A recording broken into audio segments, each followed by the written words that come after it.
আমরা মানুষেরা সাধারণত মনে করি যে সুখী হচ্ছে আমাদের জীবনের প্রধান উদ্দেশ্য। তবে না গো, একটু বিচার বিবেচনা করে যদি আমরা দেখি, তাহলে সুখ হচ্ছে ক্ষণস্থায়ী। যেটা এখন আছে পরেক্ষণে নাও থাকতে পারে। আমাদের কার সাথে কখন কি ঘটবে সেটা আমরা কেউ জানি না। সময় হচ্ছে আমাদের জীবনের সবচেয়ে বড় শিক্ষক, যা প্রতিটি পদক্ষেপে আমাদেরকে অনেক কিছু শিক্ষা দিয়ে যায়। এই দেখো, আজকে আমি ভালো আছি, কাল আমার সাথে কি ঘটবে সেটা কি আমি জানি? কিংবা গতকাল রাত পর্যন্ত তো আমরা ভালো ছিলাম, সকালটাই যে এরকমভাবে শুরু হবে সেটাও কি আমরা জানতাম? কিচ্ছু জানতাম না। যাই হোক, সমস্তটাই খুলে বলবো, তার আগে চলো নিজের পরিচয়টা দিয়ে নিই। নমস্কার, কেমন আছো সবাই? আমি রিমি। আজকে আমার আরও একটি নতুন ব্লগে তোমাদের সবাইকে অনেক অনেক স্বাগত জানাই। আজকে সকালটা না ঠিক অন্যরকমভাবে শুরু হয়েছে। তোমরা খেয়াল করেছিলে কিনা জানি না, বেশ কয়েকদিন আমি কিন্তু ঠিকঠাক ভিডিও দিতে পেরেছিলাম না। আসলে আমার ছেলের জ্বর, পেট খারাপ, সেই সাথে বমি ছিল। বেশ কিছুদিন গেল, আবার গতকাল রাত থেকে হঠাৎ জ্বর। মোটামুটি গতকালকে সারাদিন ঠিকই ছিল, রাতটা পর্যন্তও ঠিক ছিল। হঠাৎ করে দেখি ভোরের দিকটাতে গাটা পুরো আগুন হয়ে গেছে। থার্মোমিটারে মেপে দেখি যে জ্বর ছাড়িয়েছে 101। সাথে সাথে ঘরে জ্বরের ওষুধ ছিল, সেটাকে খাইয়ে দিয়েছি। জ্বরের ওষুধ খাওয়ানোর পর সকালটা বেশ ওর ভালো কেটেছে। এই সময়টা দুজন একসাথে ঘুম থেকে উঠেছি, সকালের কাজকর্ম সেরেছি, আর তারপরেই হচ্ছে সোনাকে রেডি করিয়েছি। আর যেহেতু জ্বরের থেকে উঠে একটু ভালো লেগেছে, ও কিন্তু দুষ্টুমি করতে শুরু করেছে। একা একা মুখ ধুতে গিয়েছিল, খেয়াল করে দেখো গেঞ্জিটা পুরো ভিজিয়ে ফেলেছে। এখন আমিও মুখ ধুয়ে নিয়েছি ওর সঙ্গে, ওকে গেঞ্জিটা চেঞ্জ করে দেব এবং ওকে খাওয়ানো দাওয়ানোর ব্যবস্থাও করতে হবে। তবে তার আগে সকালবেলা যে ছোটোখাটো স্কিন কেয়ার আমি করি সেটাই করে নিচ্ছি। আসলে গরম চলে এসেছে ঠিকই, তবে রাত্রের দিকে তো একটু ঠান্ডা ঠান্ডা পড়ে, স্কিনটা এখনও টান ধরছে। যাই হোক, আজকে মোটামুটি এ ঘরে সমস্ত কাজকর্ম সেরে নেব, আর তারপর ও ঘরে যাব। আজকে রান্না আর আমার নেই, কেন কি ছেলেটার শরীর খারাপ, তাই আমার শাশুড়ি মা বলেছেন রান্না আজকে ও ঘরেই হবে। আমি যেন সারাক্ষণ ওর সাথেই থাকি। তবে বাসি ঘর দুয়ার এগুলো তো আর ফেলা যায় না। আর যেহেতু এখনও শরীরটা একটু ভালো আছে, ও বাইরে খেলছে, আর সেই সুযোগে আমি ভাবছি যে ঘরের সমস্ত কাজকর্ম করে নিই, বাসি বিছানা, কম্বল সমস্ত কিছু গুছিয়ে নিই। আর এখন জানো তো, ওই বড় কম্বলটা আর লাগছে না, এখন এই পাতলা কম্বলটাতেই রাত কেটে যাচ্ছে। তবে দুপুরবেলা ঘরটাতে ভীষণ গরম লাগছে, তাই দুপুরবেলা যখন আমরা ঘুমোই তখন না ফ্যান চালাতে হয়। আমি কী ভেবেছি জানো, আজকে দুপুরবেলা ফ্যান চালাবো না। যদি থাকতে নাই পারি, যদি ফ্যান চালাতেই হয়, তাহলে আমার ছেলে যেখানে ঘুমায় সেই বরাবর একটা বড় কাপড় দিয়ে দেব, যাতে ফ্যানের হাওয়াটা ওর গায়ে না লাগে। আবার খেয়াল করছি নাক দিয়ে হালকা হালকা জলও গড়াচ্ছে।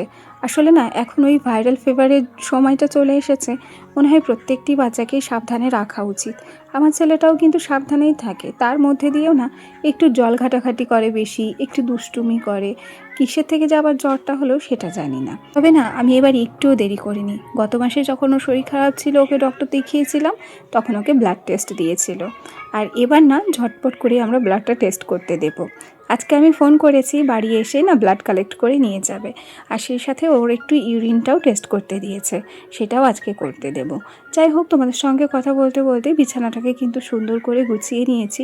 ছেলের শরীরটা যতই খারাপ হোক না কেন, এই শরীর খারাপ অবস্থায় বিছানাটা যদি না গোছায়, বিছানা যদি অগোছালো থাকে, তাহলে না আরও মনে হয় যে মানুষগুলো বেশি অসুস্থ হয়ে যায়, আর দেখতেও খুব বাজে লাগে। তাই নিজের মতো করে বিছানাটাকে এখন গুছিয়ে রাখলাম। এরপরে যদি ওর কোনো সমস্যা হয়, তখন আবার নতুন করে মশারিটা টাঙিয়ে দেবো। আর এই সময় মশারি ছাড়া ছেলেটাকে একটুও রাখা যাবে না গো।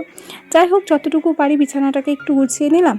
আর এখন এই ঘরের কাজকর্ম বলতে মশারিটাকে ভাঁজ করে নিয়েছি, সেটাকেও যথা জায়গায় রেখে দেবো।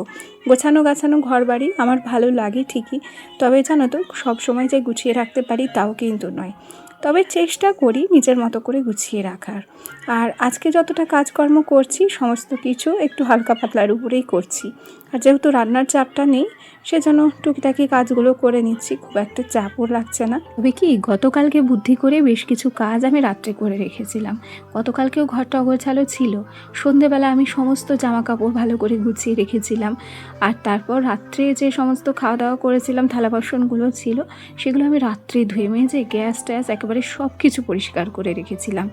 ভাগ্যিস আমি এই কাজগুলো করে রেখেছিলাম বুদ্ধি করে, নাহলে এই সকালবেলা ছেলের জ্বর নিয়ে আমি কিন্তু এত কাজ করতেও পারতাম না, জানো তো। সত্যি কথা বলতে কি জানো তো, রাত্রে যদি টুকটাক কাজকর্মগুলো আমরা এগিয়ে রাখতে পারি, যেমন রাতের বাসনকোসন ধুয়ে রাখতে পারি, কিংবা 1টা থেকে 2টো জামা কাপড় যদি থাকে না, সেগুলো যদি গুছিয়ে রাখতে পারি, এক্সট্রা অনেকটা কাজের চাপ কমে যায়।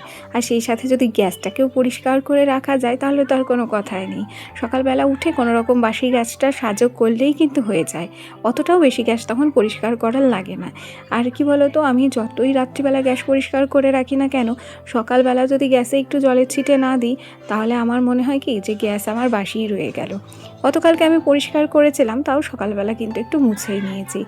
আর ওদিক থেকে গল্প করতে করতে ও ঘরের কাজ কমপ্লিট করে তারপর গ্যাসে একটু বসিয়ে দিয়েছি চা। আজকে যেহেতু ছেলেটার জ্বর, ওর মুখে কিছুই ভালো লাগছে না, ও নিজে থেকেই বলেছিল যে ম্যাগি খাবো। বিশ্বাস করো, 2 প্যাকেট ম্যাগি রান্না করেছিলাম, পুরো ম্যাগিটাই আমাকেই খেতে হয়েছে। কেন কি, ওর মুখের সমস্ত কিছু তেতো লাগছে, তাই ও 2 চামচ ম্যাগি খেয়েছে। আর ম্যাগি খাওয়ার পরই না ওর জ্বর চলে এসেছিল। খেয়াল করে দেখো, খাটের একটা কোনায় কিন্তু ম্যাগি রাখাও আছে। আর ওকে একটা কম্বল দিয়ে দিয়েছি, আর সেই সাথে ওকে ওষুধটাও খাইয়ে দিয়েছি। আবার অনেকক্ষণ পর আমি ফিরে এসেছি, মোটামুটি ঘন্টাখানেক পর। সোনার জ্বরটা একটু কমতেই না ওকে স্নান করিয়ে দিয়েছি। মশারিটা কোনো রকম খুলে রেখেছি, এখনও ভাঁজ করিনি, কেন কি এর পরে না ও আবার একটু ঘুমাবে বলছে। যেহেতু জ্বর ছিল, স্নান করানোর পর ওর একটু ভালো লাগছিল, তাই ও আমার সাথে একটু মজাও করছিল। জানো, বাচ্চাদের শরীর খারাপ হলে মায়েদের উপরে যে কী ধকল যায়, সেটা যারা মা হয়েছে তারাই জানে, তারাই বুঝতে পারে। আমার সোনা তো খুব দুষ্টু, খুব চঞ্চল, কিন্তু যখন জ্বর আসে তখন একদম শান্ত হয়ে যায়।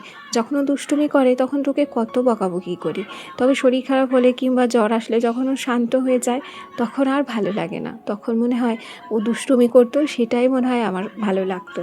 যাই হোক, ও আমার সাথে দুষ্টুমি করছিল। আর তারপরে কিন্তু আমি ভাত নিয়ে এসেছি। এই যে কয়েকটা ভাত দেখছো, এই ভাতগুলোই কিন্তু ওর কাছে অনেক।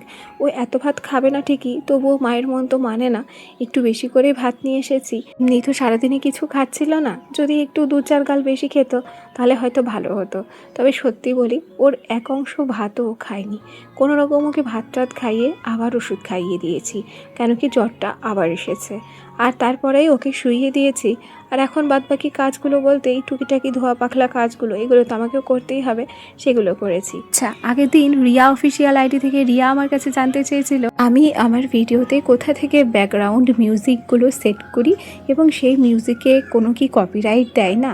যাই হোক, তোমাকে জানাই, যদি তুমি আমার ভিডিওটি দেখে থাকো তাহলে অবশ্যই জানতে পারবে যে আমার ভিডিওতে কখনো কপিরাইট আসে না। কেন কি, আমি আমার ভিডিওতে ব্যাকগ্রাউন্ড মিউজিকগুলো ইউজ করি ইউটিউব অডিও লাইব্রেরি থেকে। তুমিও পারবে তোমার ফোন থেকে ইউটিউব অডিও লাইব্রেরিতে যাও এবং সেখানে অসংখ্য কপিরাইট ফ্রি মিউজিক আছে, সেগুলোই ডাউনলোড করে নাও। গল্প করতে করতে এখন আগের দিনের ভিডিওর পরের অংশ শেয়ার করছি। ওই যে মেলায় গিয়েছিলাম, মেলায় গিয়ে বেশ কিছু মাটির জিনিস আমার পছন্দ হয়েছিল, সেগুলো একটু নাড়াচাড়া করে দেখলাম। এরপর সোনাকে একটা আইসক্রিম কিনে দিলাম, আর সেই সাথে আমিও একটা আমুলের আইসক্রিম কিনেছি। তবে আমার আইসক্রিমটা একটু অন্যরকম ছিল, আমার ছেলেটা খেতেই পারছিল না, তাই আমি একটু হাসাহাসি করছিলাম। ওদিকে বরকে দিয়েছিলাম একটু খেতে, সেও একটু খেয়েছিল। আর তারপর না আমরা মেলা ঘুরতে গিয়েছিলাম। আর মেলায় এসে এই যে মালাগুলো দেখছো, এই মালাগুলো আমার ভীষণ পছন্দ হয়েছিল। 3 রকম কালার ছিল আমার হাতে, যেটা সেটা হচ্ছে মাল্টি কালার, একটা ছিল হচ্ছে পিওর সাদা কালার, আর একটা ছিল হচ্ছে ঘিয়ে কালার। মালাগুলো এত সুন্দর লাগছিল, আমি নজরই ফেরাতে পারিনি। আমি জানো এখান থেকে একটা মালা কিনেছি। আর এই যে মালাটা দেখছো, এই মালাটাও আমার বেশ পছন্দ হয়েছিল। আর এই কানেরগুলো না আমি বেশ নতুনই দেখছি, এগুলো বেশ ভালোও লাগছে। তবে কেনার মতো সাহস আমার হয়নি, কেন কি জানি না আমি এগুলো পরতে পারবো কি না।